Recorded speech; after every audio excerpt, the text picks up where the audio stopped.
So when I first started speaking, I was invited to speak at ESPN, at an all-women's event. I was very excited and nervous, as usual, but then something happened before it was my turn to speak that took all of my confidence away.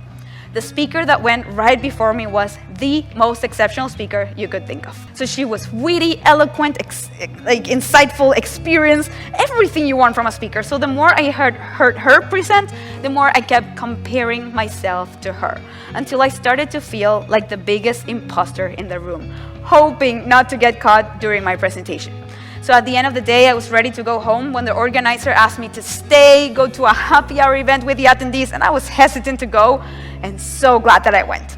That night, so many people approached me to tell me that I was the highlight of the day for them, that I was perceived as a real person they could identify with.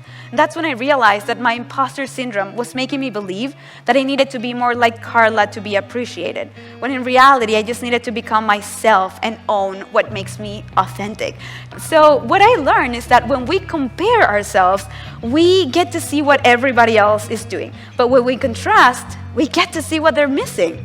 When we compare ourselves, we're looking outside. So we're all the time thinking, I should be more like her, I should be funnier like him, I should look more like that or have more of that, right? We're all the time looking outside. The only way to contrast is by looking inside, asking ourselves the real questions, like what makes you who you are? Is it your background, your story, your sense of humor, your personality, your hidden talents, your sense of style, your hobby? What is it? At the end of the day, when we compare, we become one more. And it is only when we contrast that we get to become one of a kind. And guess what?